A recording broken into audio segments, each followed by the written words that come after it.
Muchas gracias y gracias a todos por estar al pendiente. Gracias al maestro Paco Cruz, que ya llegó para hablar sin censura. El maestro Paco Cruz, más de 47 años en el periodismo, autor de una larga lista de libros como Las Damas del Poder y García Luna, El Señor de la Muerte, y sus libros de referencia, más de 10 años de haberlos publicado, Tierra Narca y La Guerra que nos ocultan. Mi querido Paco, ¿cómo estás? Desde acá, desde Los Ángeles, California, te abrazo. ¿Cómo estás, maestro? Vicente, ¿cómo estás? Buenos días. Sé que por aquí ya anda también Jaime Hernández, se levantó tempranito, así que lo saludamos Ah, y me no lo imagino. había visto, no lo había visto. Perdóname, mi querido maestro Jaime Hernández, perdóname. De por sí te caes de la cama y luego que uno no te salude a tiempo, está cabrón, ¿no? Está cabrón. Oye, Jaime, Se nos vaya a sentir, Vicente, nada más por eso. oye, Jaime. Ya me voy. No, espérate. Oye, Jaime, otra vez de negro y el maestro Paco renuente a Muy ponerse el mal. uniforme, ¿no? Qué bárbaro. A la noche voy a tomar un vuelo a París para comprarme unas camisas y playeras negras. Exacto. Bueno, Muy bien. ¿te gustan Y- esas formas de la profesora Elvester Gordillo? sí, exactamente. Oye, Dime, Chente, Eo, te pido un inmenso favor. dime. Por favor, le das un fortísimo abrazo a mi querido Porfirio y a Raquelita, su esposa. De verdad, yo creo que Vicente y su esposa son de la gente No, más Porfirio, humilde. Porfirio es su esposa. Perdón, Dijiste, ¿qué pasó? perdón. Ya me estaba sacando del club. ¿Qué dije yo? ¿Qué onda? Porfirio y Raquelito son dos de las personas que más han respaldado no solamente a Sin Censura, sino a youtubers como No Apto para Cínicos o cuando estábamos con de 7 a 9, siempre estuvo ahí con nosotros dándonos un espaldarazo. Y de verdad, no sabes lo importante que para nosotros siempre es ver ese respaldo de gente porque nos daba alientos. Siempre que recibíamos un apoyo de Porfirio y Raquelita, es como un bálsamo, ¿sabes? De esta gente que entiende que a veces ir tirando para adelante es complicado. Así es que yo creo que es de bien nacidos ser agradecidos. Así es como te agradezco que llegues a esta cita, mi querido Jaime, el maestro Jaime Hernández, décadas como corresponsal mexicano en el extranjero, décadas como corresponsal de guerra, fundador y conductor de su espacio en YouTube, No Apto para Cínicos. Ya escuchaba, algunas de las personas que nos apoyan en Sin Censura respaldan No Apto para Cínicos, por eso le pido a usted que nos está viendo y escuchando que por favor, respalden con los likes, con las suscripciones y con las aportaciones para que siga adelante el maestro Jaime Hernández. Bien dicho, mi querido Jaime. Y miren, hoy nos enfocamos en el caso de Porfirio y Raquelita porque nos dejan dormir aquí en esta esquina, como seguramente les ha pasado a ustedes en este largo caminar en el periodismo, Paco, Jaime, de gente que lo mismo te da un taco, que lo mismo te ofrece un champurrado, un atolito, qué sé yo. Esto desmonta. No me acuerdo qué día tuvimos esta discusión de que el peor enemigo de un mexicano es otro mexicano. No, yo les decía, yo tengo la confirmación de que no es así. Bueno, ayer platicaba con Octavio precisamente de esto. Un ejemplo es Porfirio y su compañera Raquelita. Híjole, seguramente nos está viendo y escuchando Porfirio. Gracias, Porfirio. Si no se quita la camisa para que uno pase ahí, no se ensucie los zapatos, es porque Dios es muy grande. Pinche Porfirio es bonachón, es un chingonazo. Y yo quiero decirles que así con esos ejemplos podemos ir por el mundo y decir, no, hay que contrarrestar eso de que el peor enemigo de un mexicano es otro mexicano. Yo tengo un pinche amigazo chingón que se llama Porfirio, se apellida Vázquez y que desmonta esto que no puede convertirse en ley. Y hablando de agradecimientos, porque es de gente a la que le enseñan bien en su familia Mm. precisamente a ser agradecidos. Gracias, Paco, porque en los últimos 2 días, para que uno pueda estar aquí, te has echado al hombro el programa y has estado al pie del cañón en la conducción. Gracias. Y la gente va a decir, ay, qué cursis amanecieron hoy. Pero si no lo dice uno aquí, se pasa.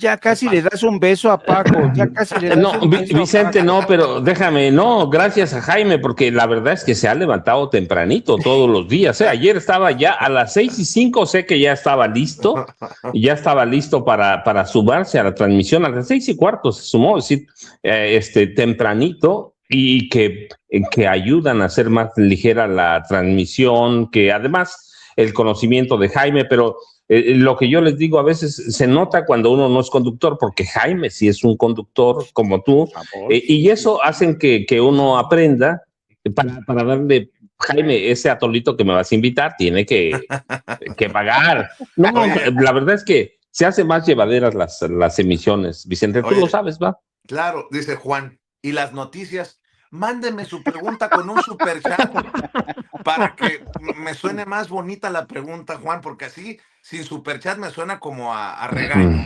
Así que, y las noticias, póngale signos de interrogación al principio y al final, como debe de escribirse, Juanito.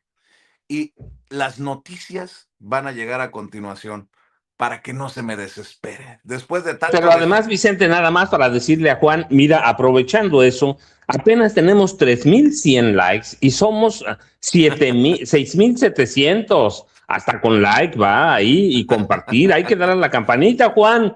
Así que ya saben, como dice Vicente, una lluvia de likes. Y si le borran la suscripción, ahí está la campanita, Vicente. Y luego, pues ahí tenemos la cuenta Banorte. Ya aprovechando el viaje, recuerde que tenemos una cuenta Banorte, Chayotito del Pueblo, y bueno, pues aquí estamos, ya sabe, la cuenta Banorte a nombre de Vicente Carlos Serrano Arroyo, y el número de cuenta, mire, Juan, mira, ya, muchas gracias, el número de tarjeta, no de cuenta, de tarjeta, Banorte 4189-1400, 5511-8185. Juan, ahora sí vayamos a las noticias, con ese Chayotito, ya que podemos decir. Porque Juan ya mandó $5 de superchat, así como, cállense cabrones y vayan a las noticias, ya déjense de cosas. No, a ver, es viernes, mi querido Juan, y pocas veces nos soltamos la greña así para agradecer a todos los que hacen la diferencia. Y tú acabas de enviar $5, te lo agradecemos. Y por respeto a las personas que solamente vienen a las noticias, acabo de revisar todas las portadas de los principales periódicos. Ahora va el análisis de los maestros, por ejemplo, de esta noticia de que se acabaron los privilegios. Alguien que siga defendiendo la idea de que en México hay privilegios, pues ahí está la noticia de la profesora Albester Gordillo, la que era intocable en los gobiernos del PRI y del PAN, la intocable para gobiernos neoliberales. Pues se le acabó el corrido, mi querido Paco. Sí, Vicente, mira, nada más, es que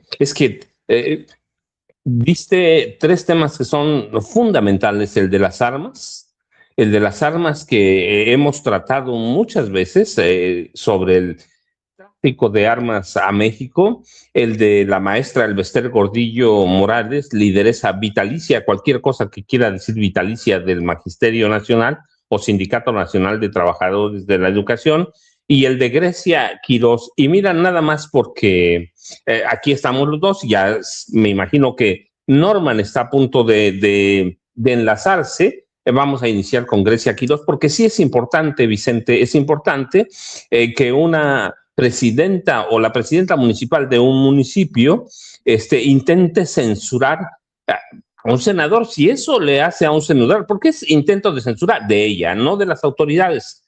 Es un intento de censura de ella. ¿Qué pasa con Grecia Quirós? Y eso tiene varias derivaciones. Es una demanda para censurar a un senador de la República. Olvídate que sea Gerardo Fernández Noroña.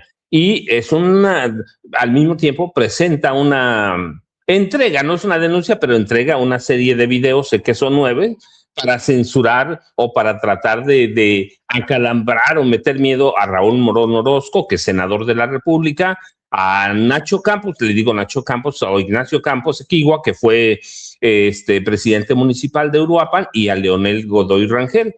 Entonces, cuando ves todo eso, nos tenemos que preguntar algo. ¿Qué está pasando con Grecia Quirós García? Y mira, para mí hay algo muy simple. el movimiento del sombrero está muriéndose, está en agonía. Así que tiene que recurrir Grecia Quirós García a una serie de trampas para tratar de mantenerse en el ojo público o en la opinión pública con ayuda de viejos periodistas, de esos viejos periodistas que quieren ver caer o pegarle a la 4T con lo que sea.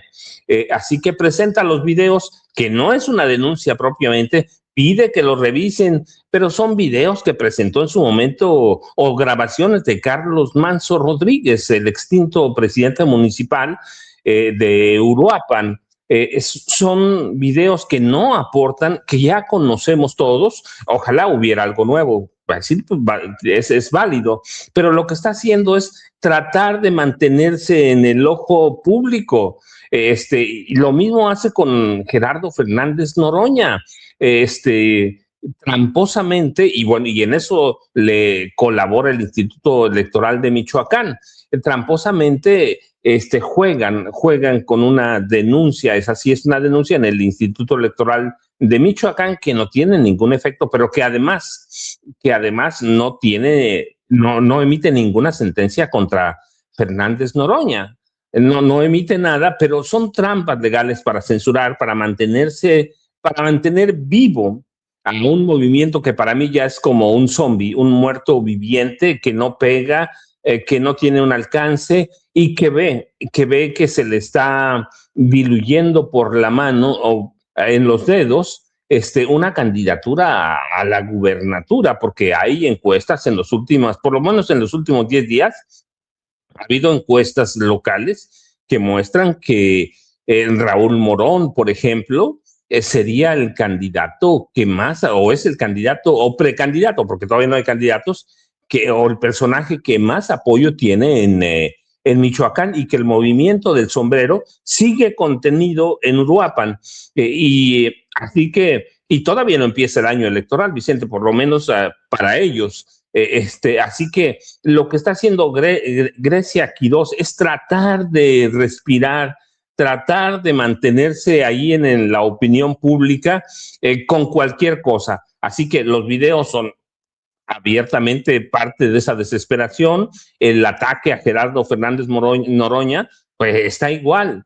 Pero ¿qué vemos? Vicente, ya no son los días de que nos iba a tirar el movimiento del sombrero, ¿no? Que ya veían, yo recuerdo, hace 3 semanas, 4, veían a Grecia Quirós como presidenta de la República. Y yo digo, faltó nada más que la candidatearan a la Secretaría General de la OTAN o de la ONU.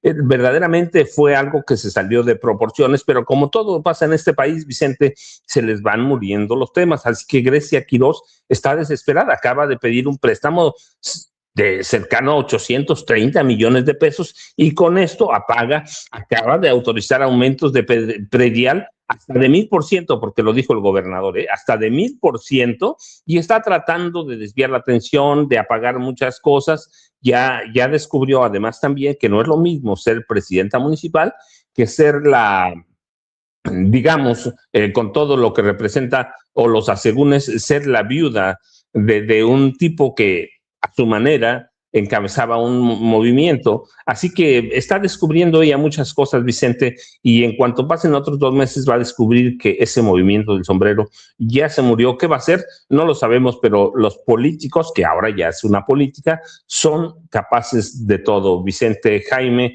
y si llegó Norman, buenos días, Norman, también. Ya llegó el querido Norman Pearl, a quien saludamos también con mucho gusto. Maestro, buenos días. ¿Cómo estás, Norman? Buenos días. Muy bien, muchas gracias. Buenos días a todos, Vicente, Paco, Jaime y a toda la maravillosa audiencia de Sin Censura. Aquí estamos revisando ya los temas más importantes. Con lo que tú quieras entrar, mi querido Jaime, pero quiero poner algunos temas ahí sobre la mesa. Nuevamente, el golpe a la lideresa del CENTE, que no es poca cosa, y el mensaje está claro: se acabaron los privilegios. Esto de la censura a Noroña por el Instituto Electoral de Michoacán, en donde también fue desmentida por manipular la opinión pública, Grecia Quirós, de que había presentado denuncia penal contra el exgobernador Godoy, contra el senador Morón y contra el exalcalde Ignacio Campos, los aranceles de Trump, y aún así México por tercer año consecutivo sigue siendo el aliado comercial principal, número uno de Estados Unidos. Así que creo que estos datos no van a llevar a Trump a romper, a menos que esté medio loco. Sí está loco, pero no tanto con este tratado, porque de otra manera se vería muy afectado, no solamente México, sino Estados Unidos. Y aparte, déjame mencionar, para escuchar tus comentarios, que leo un posicionamiento, un comunicado de Relaciones Exteriores que dice así: se solicita a autoridades en Estados Unidos garantizar atención médica adecuada a familias detenidas en el centro migratorio de Dilley, Texas. El gobierno de México, a través del Consulado General de México en San Antonio, la Embajada de México en Estados Unidos y la Secretaría de Relaciones Exteriores, da seguimiento puntual a la situación de las personas mexicanas detenidas en el Centro de Procesamiento Migratorio de Dilley, Texas, particularmente casos de niñas, niños y adolescentes. La representación consular mantiene comunicación directa con autoridades de ICE para verificar el estado de salud y el acceso a atención médica de las personas mexicanas detenidas. Sobre los recientes casos de 2 familias que estuvieron detenidas en dicho centro y que involucran a menores de edad que enfermaron durante su confinamiento, se confirma que el Consulado General en San Antonio, junto con otros consulados, mantiene contacto con los padres y sus representantes legales para brindarles el acompañamiento y apoyo consular correspondiente. El personal consular realizó hoy una visita consular a Dilley para entrevistar a personas mexicanas y confirmaron que reciben atención médica diaria y tienen acceso a atención psicológica. Se verificó que cuentan con los números de emergencia del consulado y del Centro de Información y Asistencia a Personas Mexicanas, conocido como CIAM, por sus siglas, que también están exhibidos dentro de las instalaciones. Por otra parte, la Subsecretaría para América del Norte solicitó información puntual a través de canales diplomáticos sobre la situación general del centro y de las familias mexicanas detenidas. De igual forma, la Embajada de México da seguimiento con las autoridades centrales de Estados Unidos. El bienestar y la plena observancia de los derechos humanos de las personas mexicanas en el exterior constituye una prioridad para el gobierno de México. Se continuará brindando asistencia y protección consular conforme al marco jurídico vigente, utilizando todos los mecanismos diplomáticos y legales disponibles. Menciono este comunicado porque pues debemos de seguir poniendo el dedo en la llaga. Esto me lleva a decir que tenemos que seguir poniendo el dedo en la llaga. Si se están moviendo los consulados, es sí, por orden expresa de la presidenta, pero también por las denuncias, las quejas, los señalamientos que no dejan de hacer los paisanos y paisanas. Así que desde aquí y en pie combativo, respetuoso pero combativo, no nos quedemos callados. Así que mi querido Jaime, ahora sí voy contigo. Déjame entrar por este último caso, declaración de la Secretaría de Relaciones Exteriores. Yo no sé si ustedes conocen o no los antecedentes de lo que ha ocurrido en este centro de detención migratorio en Dilley, Texas. Todo comenzó porque la situación dentro de ese centro de detención era tan horroroso, tan humillante para madres, niños, adolescentes, y todo esto lo generó los propios detenidos que empezaron a compartir videos, fotos. Ya saben que vivimos en la era de la comunicación instantánea.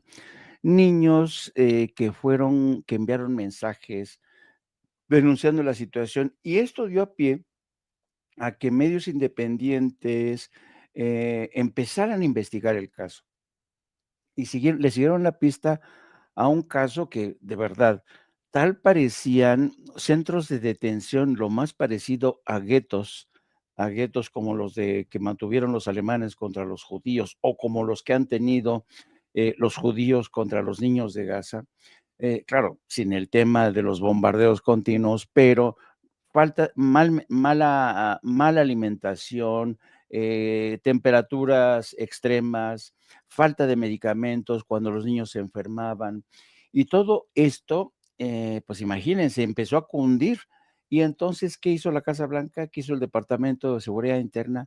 Mandó a funcionarios a ver quién había mandado esas fotos, a tratar de arrebatarles esos testimonios, esos testigos visuales que habían enviado, en lugar de resolver la situación, fueron a reprimir. Entonces, todo esto generó un escándalo realmente, es que vivimos en la era Trump, la era del horror, de verdad.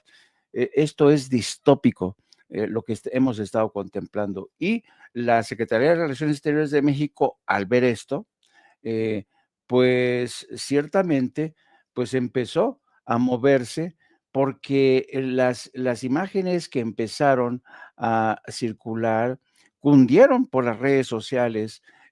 Por ejemplo, muchos medios como por ejemplo ProPublica empezaron a distribuir estas imágenes de los niños que hablaban, consignaban los hechos. Le pasé a Ceci una imagen que publica, que es una especie de collage, de mosaico que publica ProPublica, en donde salen las fotos de estos niños, de estos adolescentes, y entonces fue una ventana que se abrió para ver,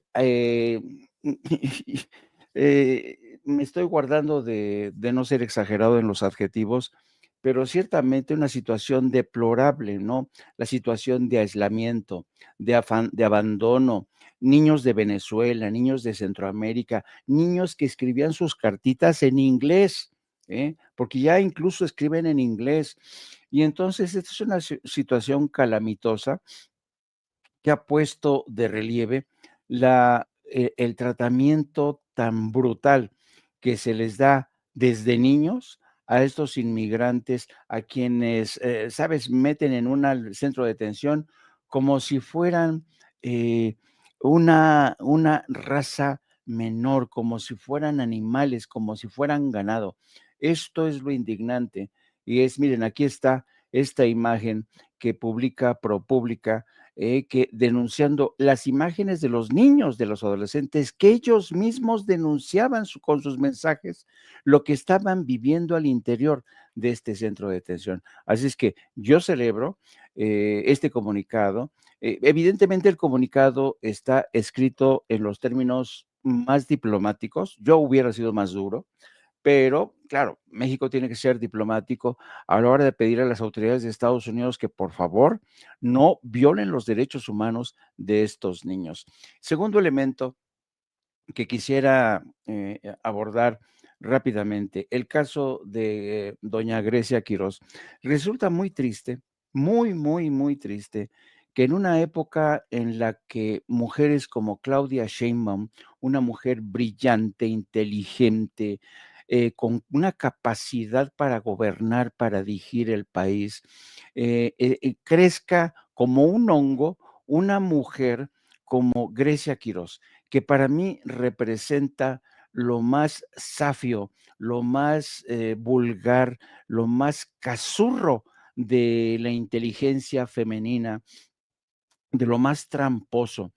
Y que en Grecia Quirós se parece más a las Xóchitl Gálvez, a las Alessandra Rojo de la Cueva, que a mujeres como Claudia Sheinbaum. Y con esta actuación tan indigna que denota que depende de quienes la están manejando, que la están manejando de forma pues tramposa para ver de qué manera la convierten en títere de sus aspiraciones en Michoacán. La verdad que qué lamentable ver este caso de una mujer que representa desde mi punto de vista el alto contraste cuando vemos a una mujer tan inteligente, tan independiente, que no necesita de nada, que es una mujer con carácter brillante. Admiro muchísimo y qué bueno que tengamos una mujer como presidenta como Claudia Sheinbaum. Tercer elemento, la señora Gordillo. Yo creo que si alguien escribiera, de hecho, a veces me dan ganas de escribir un libro. Miren esta foto, se parece a la hormiga atómica. Aquí Elba Ester Gordillo. Si hubiera, yo creo que un gran título para escribir un libro sobre Elba Ester Gordillo, que ya se han escrito varios, sería La Gran Seductora. ¿Cómo es posible que una mujer como Elba Ester Gordillo haya sido capaz de seducir a uno de los sindicatos más poderosos?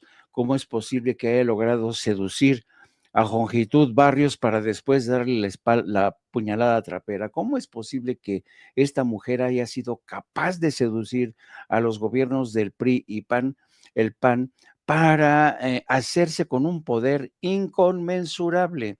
Sus tentáculos se extendieron por todos lados, por todos lados. Yo recuerdo que estando en Madrid tenía a agentes enviados para formarlos políticamente, también los mandaban a Washington. Fue una mujer que fue haciéndose de cuadros. Claro, lo cierto es que estos cuadros nunca se desarrollaron, nunca alcanzaron los niveles de excelencia, pero bueno, ella presumía de tener una red impresionante dentro y fuera de México, y claro, esa red se extendió hasta el Poder Judicial, que la protegió durante tanto tiempo. Esta mujer, esta gran seductora del poder político añejo en México, ha recibido un raspón de la nueva Suprema Corte, de la nueva estructura judicial, que le ha dicho: nanay señora, se acabaron los privilegios, a pagar los más de 19 millones de pesos que usted debe en impuestos. Y un último tema, porque creo que es muy, muy preocupante lo que está pasando en las inmediaciones, en todo lo que es el Golfo Pérsico, en el Golfo de Omán, en el Golfo, en el Canal de Suez. Hay una acumulación sin precedentes en la historia moderna, de naves de combate, portaaviones militares. Las bases militares de toda el área están ocupadas. Hay una concentración sin precedentes de fuerzas militares que están esperando las órdenes para atacar a Irán. Lo voy a decir muy, muy resumidamente. Si Donald Trump da la orden de iniciar un ataque de carácter quirúrgico para asesinar al ayatollah Khomeini y propiciar un cambio de poder, podría desatarse una tercera guerra mundial. De ese tamaño es la amenaza que muchos hoy están valorando desde Estados Unidos y desde Europa.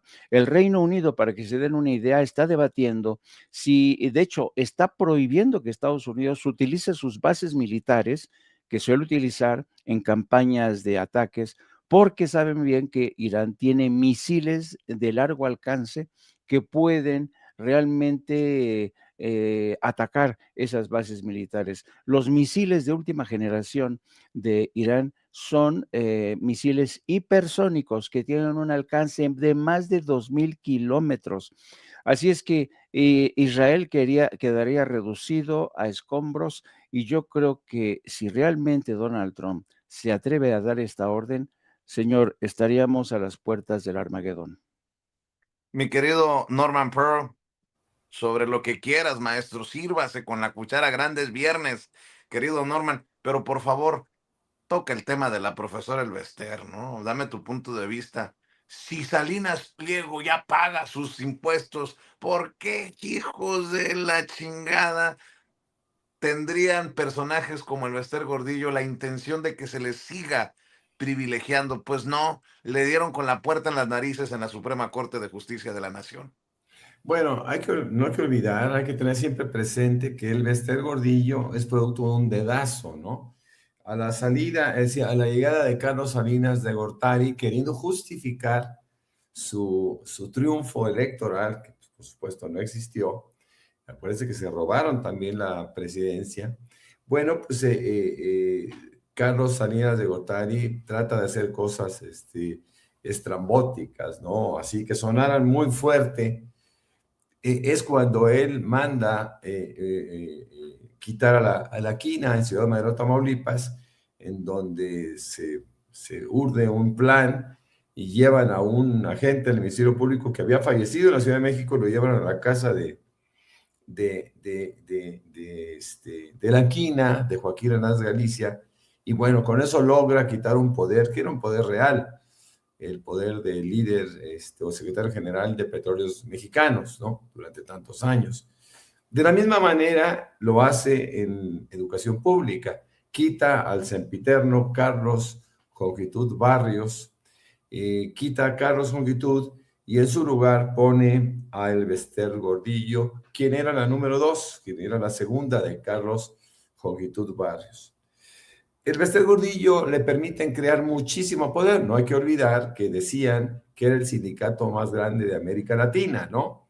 Sí, y ciertamente tenía una enorme cantidad de adeptos, de profesores registrados en el magisterio, en este sindicato, perdón. Y bueno, ella crea muchísimo poder. Es un poder político que trasciende inclusive a un poder económico. Ella maneja de forma absolutamente arbitraria las cuotas de los profesores y pasan por sus cuentas de cheques personales. Ahora dice que no, que esas cuentas no eran de ella, que eran del sindicato, pero estaban a su nombre. Eso suena por lo menos ridículo, ¿no?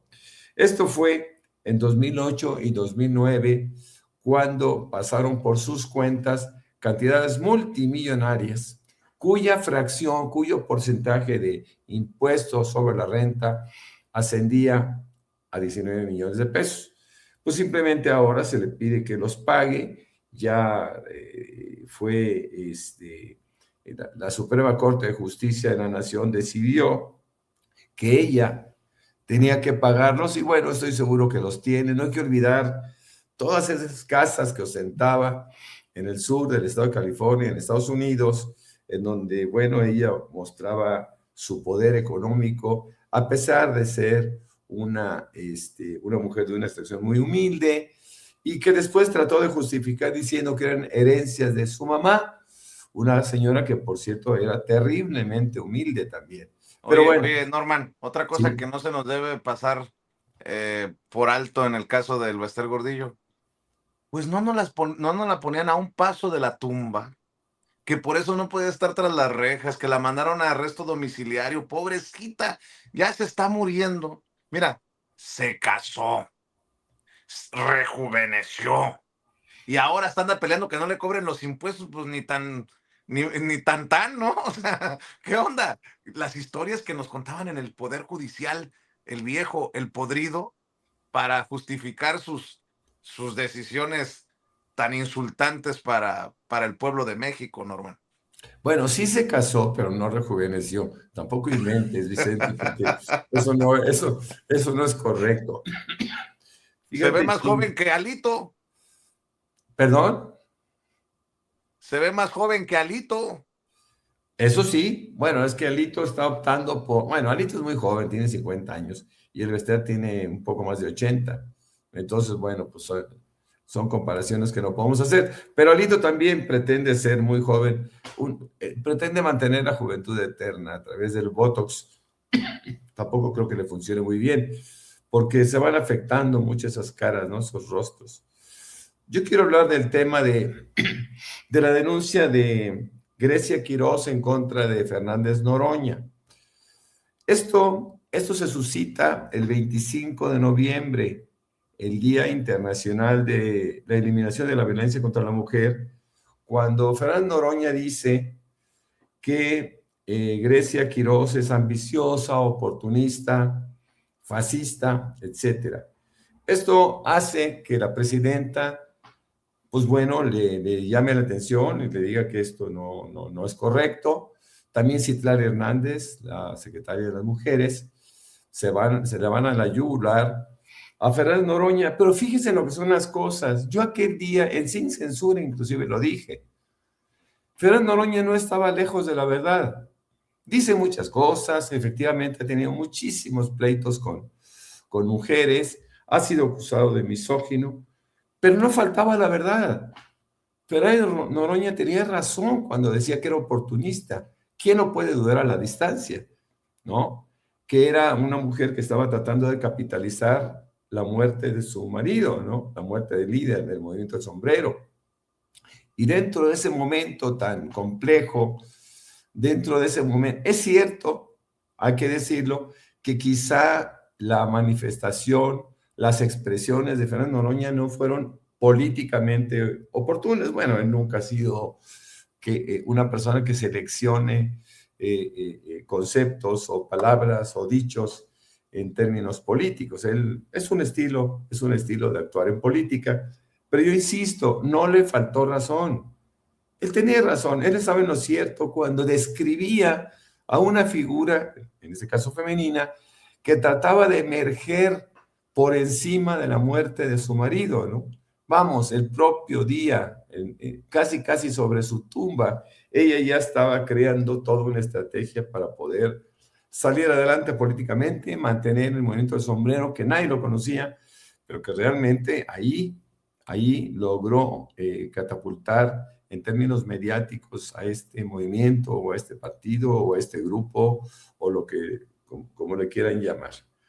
Ella, Grecia Quirós, por su parte, tiene que asumir las consecuencias, por ejemplo, de haber denunciado públicamente, que no de manera judicial, pero sí y ha hecho denuncias de que tanto el expresidente municipal, Nacho, como el caso de nuestro amigo Leonel Godoy y el candidato fuerte de Morena para el estado de Michoacán, como es Raúl Morón, estaban coludidos con la muerte de su marido. No hay que olvidar que ya está prácticamente resuelto este crimen.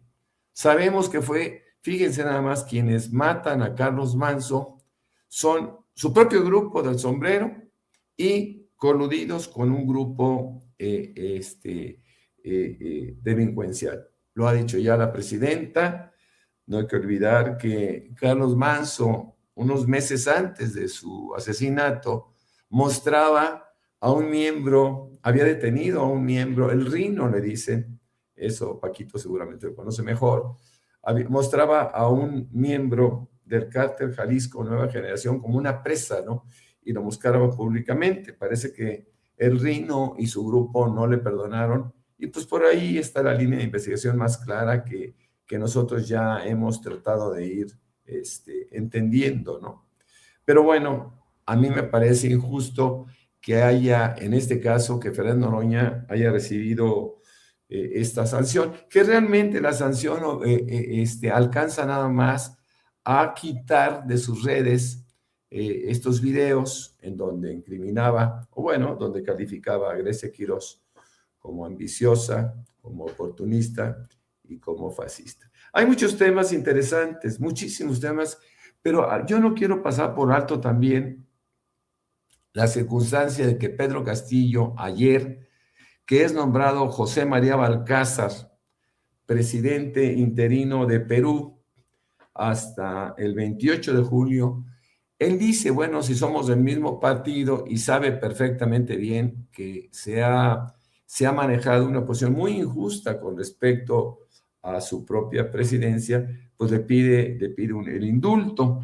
Pero fíjense en lo que son las cosas. José María Balcázar, del mismo partido, le dice que no está en su agenda liberal. Así que bueno, son cosas tristes que tenemos que estar viviendo, que tenemos que estar viendo, en donde un individuo como José María Balcázar, simplemente decide hacerse a un lado e ignorar la injusticia que se viviera en el Perú recientemente con la deposición de Pedro Castillo, quien había ganado de una manera legítima las elecciones. Por último, quiero hablar que suena ridículo todavía, que el Senado de Florida apruebe, fíjense nada más, apruebe poner el nombre de Donald Trump al aeropuerto de Palm Beach, en la Florida, pero esto también tendría un costo de $5.5 millones, que bueno, no importa demasiado si Donald Trump finalmente es reconocido o puede difundir su nombre en tantos ámbitos. Antes le puso a un hotel Trump, a los hoteles Trump, a un edificio. Él es un tipo egocéntrico, enfermo, en donde no ha manejado bien sus 79 años, mis queridos Vicente, Paco y Jaime. También para la segunda ronda nada más lo voy a sacar del pecho para que no se me haga cáncer. ¿Qué onda con lo de Sergio Mayer? Estoy leyendo y me entero que solamente fue a 9 sesiones. O sea, ¿qué rollo? O sea, también a los que dicen en Morena, no gastemos tiempo en lo de Sergio. No, sí, para que no volvamos a tener un plurinominal como este cabrón. No puede, por cierto, dice que casi como diciendo que él es Bad Bunny, el Bad Bunny mexicano, que para eso le va a servir la casa de los famosos para proyectar la mexicanidad, o sea, ¿qué onda? Si el decir que solamente fue a 9 sesiones, a 9 sesiones en todo este tiempo, y tiene como 50 inasistencias injustificables. Díganme si no es ya dejen tú un fraude como legislador Sergio Mayer. Deberían de tomarlo como el caso emblemático para definir mejores perfiles. Yo debo de decir que respetuosamente difiero de la forma tan, voy a buscar el adjetivo correcto, tan simple, usado por la presidenta ayer al responder al planteamiento. Porque habla del ¿cómo se le llama? No es no el sustituto, el legislador. suplente. El suplente. El suplente.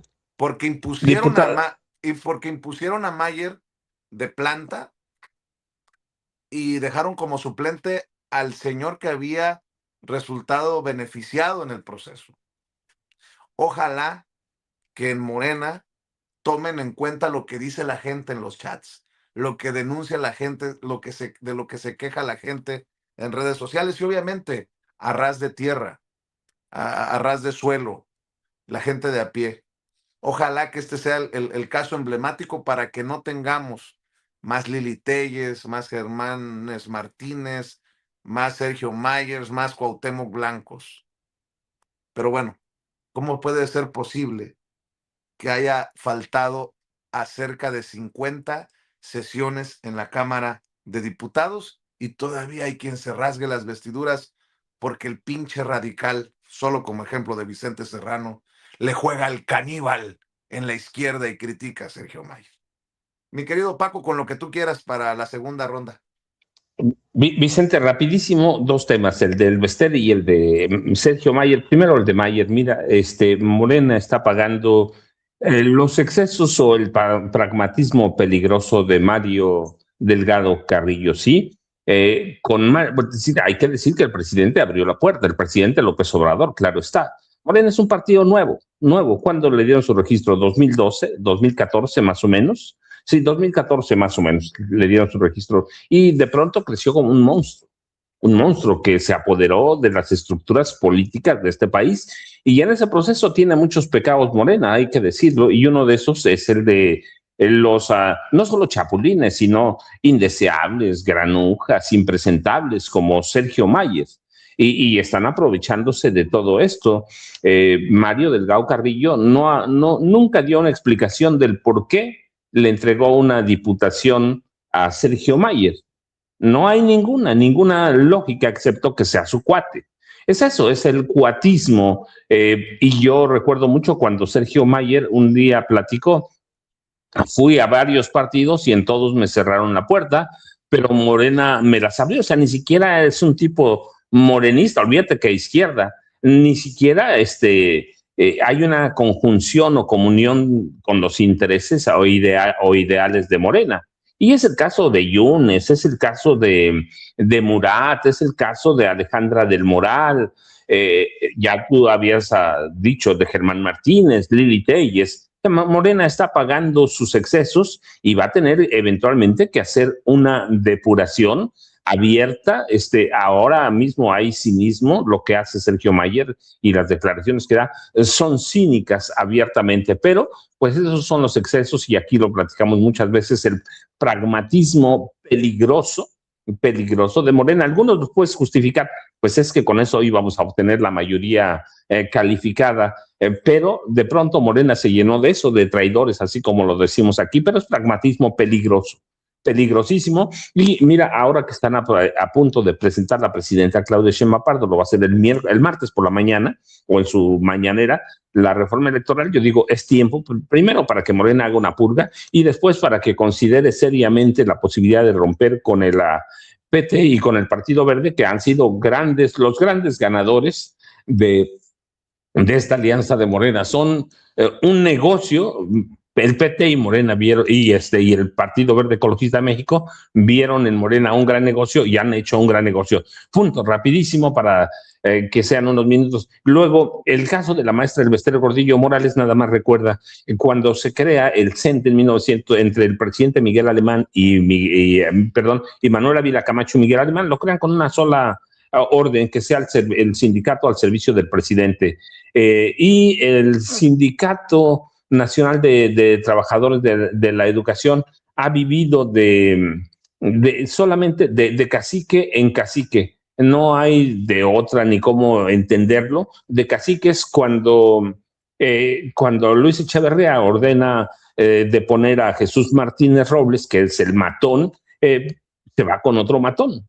Sí, el profesor Jongitud Barrios, Carlos Jongitud Barrios de San Luis Potosí, y cuando Salinas decide meter mano para cobrarle a Jongitud todos los pecados, entre ellos el apoyo a Cuauhtémoc Cárdenas Solórzano, impone a otra matona, la maestra Elvester Gordillo Morales. Y digo matona, aunque la perdonaron del asesinato del maestro Misael Acosta, la verdad es que es eso, impone a otra matona que nada más se lleva del sindicato, y están documentados, $200 millones, no de pesos, 200 millones de dólares, así que, y los tres caciques, ellos son los tres caciques, Jesús Martínez Robles, Carlos Jongitud y la maestra, y los tres terminan de manera muy abrupta y trágica, la misma, por la mano presidencial, y la maestra sabía eso y lo aprovecha Vicente y yo, ya sabes, @Paco Cruz Jiménez en X, a Francisco Cruz Jiménez en Facebook, y nos vemos el lunes tempranito, Vicente, si se necesita antes, ya sabes que aquí estoy en mi casa, trabajando, pero buenos días, Jaime y Norman, buen fin de semana para los tres. Gracias, mi querido Paco. Oye, Jaime, que no se nos olvide esto que publica, y me parece muy interesante analizarlo, Milenio, el PAN, el amo de los plurinominales desde 1979. Ahora entiendes por qué el PAN está con todo contra la reforma electoral. Los legisladores del PAN y el PRI tienen el récord de haberse sentado más horas en escaños y curules. Son los amos de las plurinominales. Desde su estreno en 1979 hasta el último proceso electoral en 2024, los blanquiazules han ocupado 985 asientos de representación proporcional en el Congreso mexicano, mientras que los tricolores han llegado a esos espacios en 590 oportunidades. Y todavía tienen el descaro estos cabrones de decir, es que Morena quiere todo a su modo. Desde 1979 lo han tenido a su modo estos y se han servido con la cuchara grande. ¿Con qué cara? Cínicos, hijos de la tostada, muy temprano para mentar madres y padres. Sí, y yo creo que la figura de los plurinominales, yo creo que es la figura más repudiada por la mayoría de los ciudadanos en México, precisamente por este tipo de actitudes, ¿no? Que se han reproducido, desafortunadamente, en el seno de Morena, ¿no? Hemos visto el número de asistencias del señor Mayer, y aquí tengo que decir algo, porque me consta. Muchas veces, yo me preguntaba, porque tú sabes que el único punto en el que Sergio Mayer y yo coincidimos, porque no podría coincidir de ninguna manera con Sergio Mayer en muchas cosas, pero el único punto en el que coincidimos Sergio Mayer y yo es a la hora de ir al gimnasio. Yo lo he visto muchas veces a Sergio Mayer. Coinciden, los dos son artistas, Jaime, los dos, confiesan. Y entonces, coinciden en su puercazo. Exacto. No, pero espérate. Mientras Sergio Mayer hace así, y yo me le quedo viendo y digo, bueno, ¿cómo es posible? No, yo como los machos, así. Así es que el Sergio Mayer se la pasa en el gimnasio en lugar de ir a chambear. Digo, ahí se la pasa, ¿eh? A veces trae al chofer, a veces no lo trae, pero ahí anda en el gimnasio todo, embelleciéndose el señorito, ¿no? Para que vean lo que hacen los pinches plurinominales, y ahora se estuvo preparando para irse a la casa de los famosos. Digo, que no mame, en serio. Ay, señor Mayer, señor. Bueno, pero eso solamente en el anecdotario, pero quiero, porque tú hiciste mención a un tema de mucha relevancia, querido Vicente, y me refiero al tema de la guerra estúpida arancelaria de Donald Trump. Fíjate, hoy el editorial del Wall Street Journal dice lo siguiente. El título es La vergonzosa verdad sobre los aranceles. Y entonces dice rápidamente, no solamente les voy a leer 2 párrafos de este editorial, que dice así: esta semana la Casa Blanca abrió un nuevo frente en su guerra contra la Reserva Federal, una disputa sobre la investigación de la Fed sobre las consecuencias de los aranceles del presidente Trump. Si los aranceles son una victoria económica y política tan clara, ¿por qué la administración Trump se muestra tan defensiva al respecto? El revuelo se centra en el análisis que les presentamos la semana pasada, realizado por 4 economistas del Banco de la Reserva Federal de Estados Unidos. Estos economistas descubrieron que los hogares y las empresas estadounidenses están soportando casi el 90% del coste de los aranceles de Trump, contrariamente a la afirmación del presidente de que los extranjeros lo pagarían. El análisis de la Reserva Federal coincide con otras investigaciones sobre la distribución de los costos arancelarios realizados por economistas de Harvard y el Instituto Kiel de Alemania, y con el sentido común. No existe evidencia generalizada de que los productores extranjeros estén reduciendo sus precios para compensar los aranceles, el principal mecanismo por el cual los extranjeros pagarían los impuestos fronterizos. Le pasé, mira, aquí está la vergonzosa verdad sobre los aranceles, editorial de hoy del Wall Street Journal.